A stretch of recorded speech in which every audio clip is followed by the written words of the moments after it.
You, Michael Shane Bargo, are sentenced to death. He didn't even flinch when the judge sentenced him to death for the 2011 murder of 15-year-old Seth Jackson. Investigators say Bargo and 4 others lured Jackson to a home, beat him, shot him to death, burned and dismembered his body, then dumped the remains, all because of a dispute over a girl.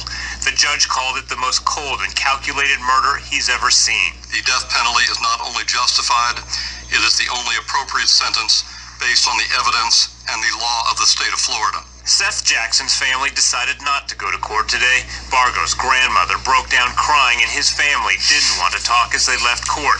But his attorney pointed blame at Jackson, saying he was a violent person who made plenty of threats. To burn the house down, to rape them, to shoot them. Jurors didn't get to hear about that, and she believes it will be part of his automatic appeal to the state Supreme Court. She also feels Bargo's age should have spared his life. He was 18 at the time of the murder. But the judge didn't see it that way, and he agreed with the jurors that Michael Bargo deserves to die. The defendant shall be taken by the proper authorities to the Florida State Prison and there be kept under close confinement until the date of his execution. Bargo's attorney said they will gather up all the transcripts and the materials from the case and hand them over to the public defender's office. An attorney from that office will file the appeal with the state Supreme Court. Reporting from the Marion County Courthouse, Jeff Deal, Channel 9 Eyewitness News.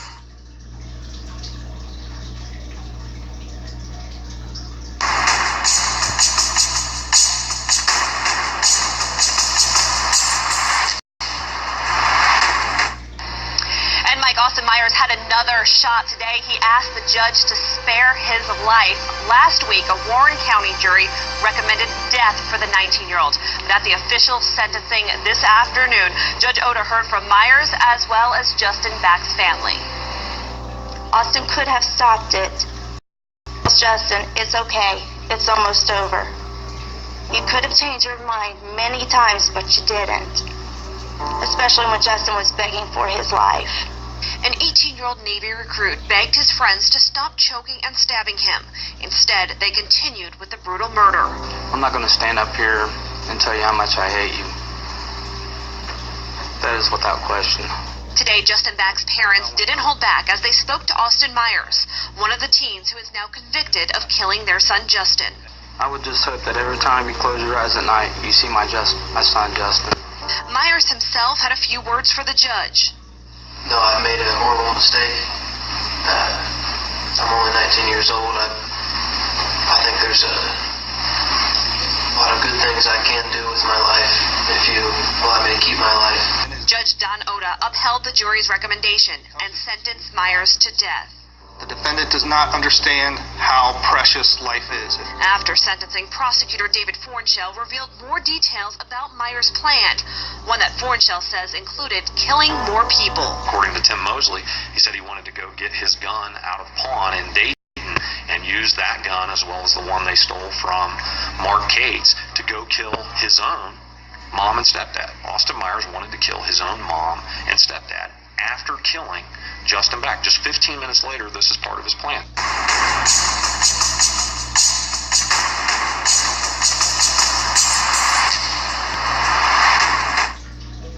Breaking news here, Steve, on MSNBC.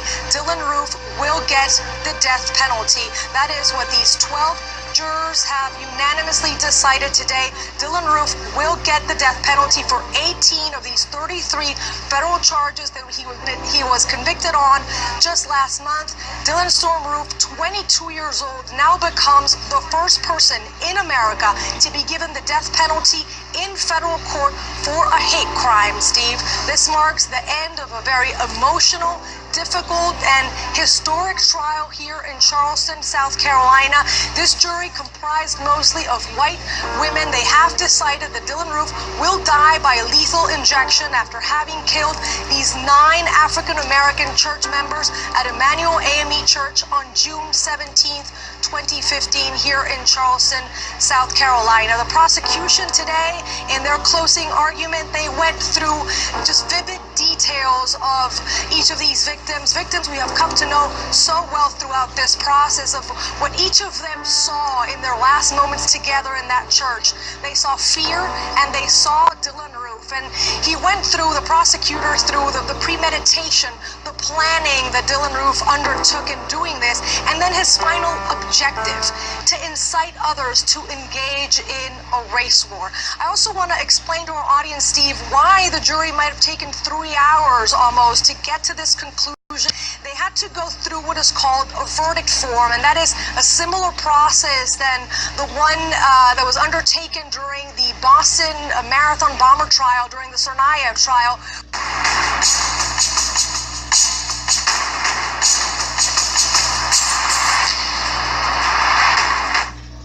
We begin tonight with the death sentence for a gang member who killed a high school football player because he carried a red backpack.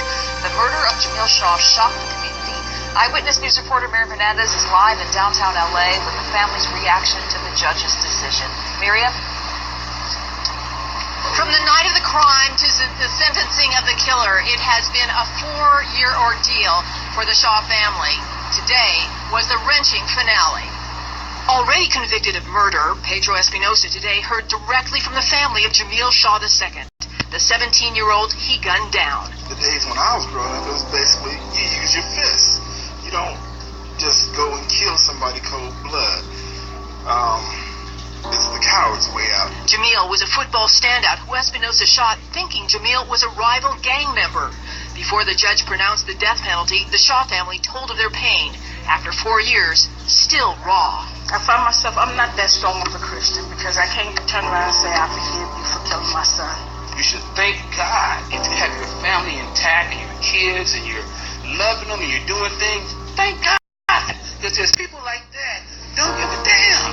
Espinosa, 23, an undocumented immigrant, had a history of gang crime and assaults even while behind bars. He shot Jamil Shaw a day after he had been released from jail. Today, in a last-ditch effort to avoid sentencing, Espinosa demanded a new trial, telling the judge his attorney was incompetent.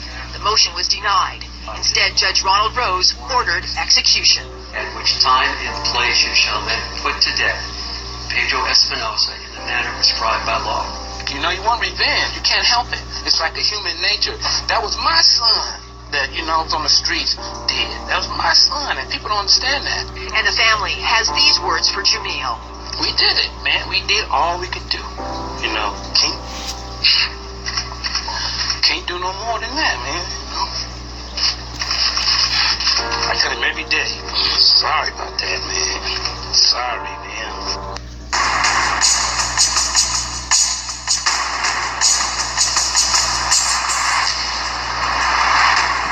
CR 0333 State of Texas versus Travis James Hollis. Special issue number 1, answer, we the jury, unanimously find from the evidence beyond a reasonable doubt that the answer to special issue number 1 is yes. Signed by the foreperson of the jury.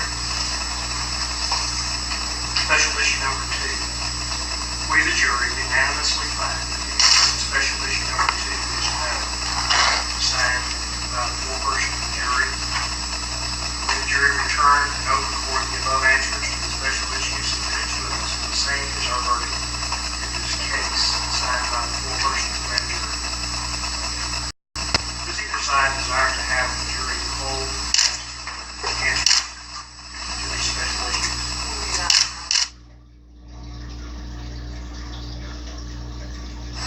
Judgment of conviction by jury, capital murder. April 21st, 2011. Offense for which the defendant is convicted as capital murder. The jury has answered the special issues in a way that will result in the death penalty being imposed. Hollis is present with his attorney. And I'll ask the question of you at this time, Mr. Hollis, do you have any legal reason why this judgment should not be signed and carried out this time? It is the order of the court to remand in custody of the sheriff.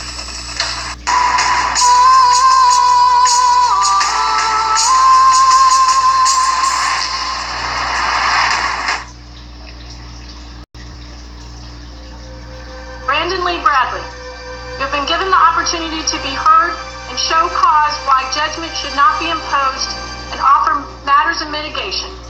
This court has considered the aggravating and mitigating circumstances presented and has prepared a comprehensive sentencing order, which is on the clerk. No legal cause has been shown to preclude the imposition of the judgment and sentence. This case involves a completely senseless murder of a law enforcement officer who was simply fulfilling her duties as a public servant by initiating a traffic stop to investigate the O'Connell Lodge robbery as reported by its motel owner. Deputy Pill acted professionally with the defendant during the traffic stop and provided him countless opportunities to exit the vehicle over the course of 3 minutes. Never did Deputy Pill take her firearm out of its holster, draw her firearm, or threaten the defendant.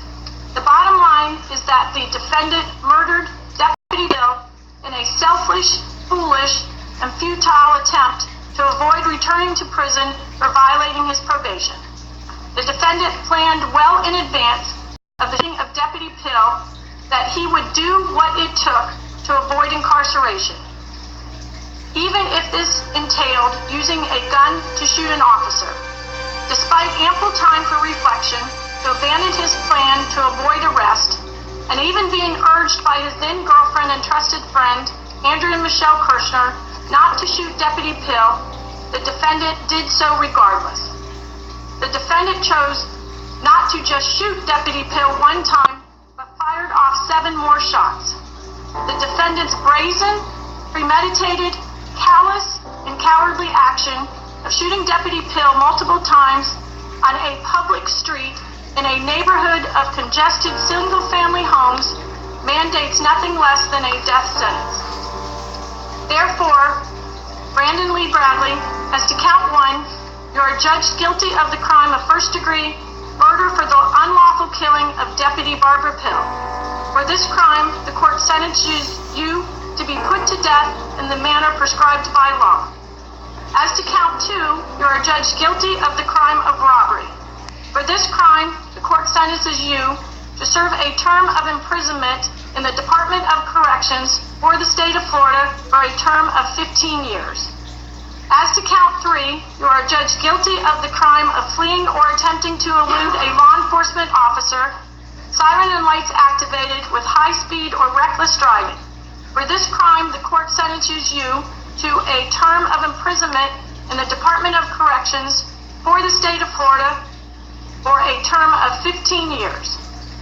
As to count 4, you are judged guilty of the crime of resisting officer with violence. For this crime, the court sentences you to serve a term of imprisonment of 5 years in the Department of Corrections for the state of Florida. These sentences are to run consecutive with each other. The defendant is entitled for credit for time served of 844 days as calculated by the clerk. You are advised that this judgment and sentence shall automatically be appealed to the Supreme Court of the state of Florida. Defense counsel is directed to perfect the appeal. The public defender is hereby appointed to represent you on appeal. Should you not have private counsel or are unable to afford private counsel, you are hereby remanded and without bail to the custody of the sheriffs of the Brevard County to be delivered for commitment Department of Corrections, where you will be confined until final execution of this judgment and sentence prescribed by law. Mr. Bradley, may God have mercy upon your soul. This court is now in recess.